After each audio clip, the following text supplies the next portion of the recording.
जून 2। हमारी प्रतिदिन की रोटी मिनिस्ट्रीज की ओर से आप सभी को सलाम।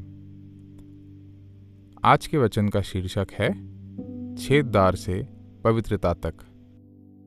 इसे लिया गया है पवित्र शास्त्र के 2 तीमुथियुस 1 उसका 6 से 10 तक। इसलिए मैं तुझे याद दिला रहा हूं कि परमेश्वर के वरदान की इस ज्वाला को जलाए रख जो तुझे तब प्राप्त हुई थी जब तुझ पर मैंने अपना हाथ रखा था।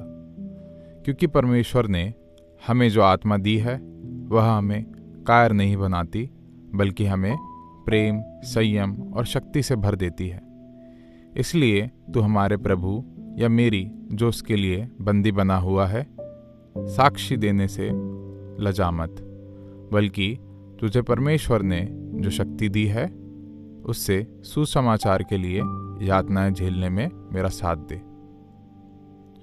उसी ने हमारी रक्षा की है और पवित्र जीवन के लिए हमें बुलाया है, हमारे अपने किए कर्मों के आधार पर नहीं, बल्कि उसने अपने उस प्रयोजन और अनुग्रह के अनुसार जो परमेश्वर द्वारा यीशु मसीह में हमें पहले ही अनादिकाल से सौंप दिया गया है, किंतु अब हमारे उद्धारकर्ता यीशु मसीह के प्रकट होने के साथ साथ हमारे लिए प्रकाशित किया गया है।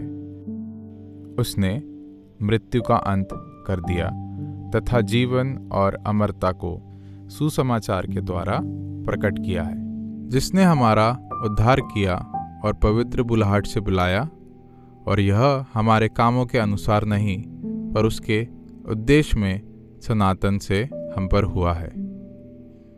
2 तीमुथियुस 1 उसका 9। छेददार से पवित्रता तक। बचपन में मेरी बेटी को पनीर के टुकड़ों से खेलना बहुत पसंद था। वह हल्के पीले चौकोर टुकड़ों को मांस की तरह अपने चेहरे पर रखकर कहती थी, देखो माँ। उसकी चमकदार आंखें पनीर में 2 छेदों से बाहर झांकती थी। एक युवा माँ के रूप में उस पनीर मास्क ने मेरे प्रयासों के बारे में मेरी भावनाओं को संक्षेप में प्रस्तुत किया, सचमुच में प्रस्तुत किया, प्यार से पूर्ण लेकिन बहुत अपूर्ण, छेददार, पवित्र नहीं।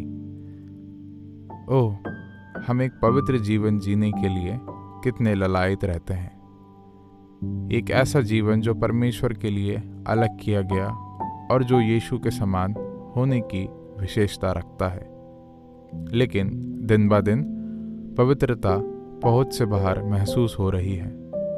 इसके स्थान पर हमारा छेददार स्वरूप बरकरार है।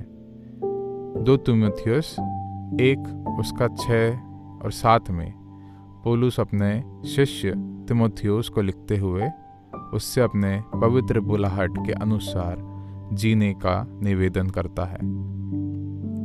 प्रेरित ने तब स्पष्ट किया कि परमेश्वर ने हमें बचाया है और हमें पवित्र जीवन के लिए बुलाया है, हमारे द्वारा किए गए किसी कार्य के कारण नहीं, बल्कि अपने स्वयं के उद्देश्य और अनुग्रह के कारण। क्या हम परमेश्वर की अनुग्रह को स्वीकार कर सकते हैं और उसके द्वारा प्रदान की जाने वाली सामर्थ्य के मन से जी सकते हैं? चाहे पालन पोषण हो, विवाह हो, काम हो या अपने पड़ोसी से प्यार करना हो, परमेश्वर हमें एक पवित्र जीवन जीने के लिए बुलाता है।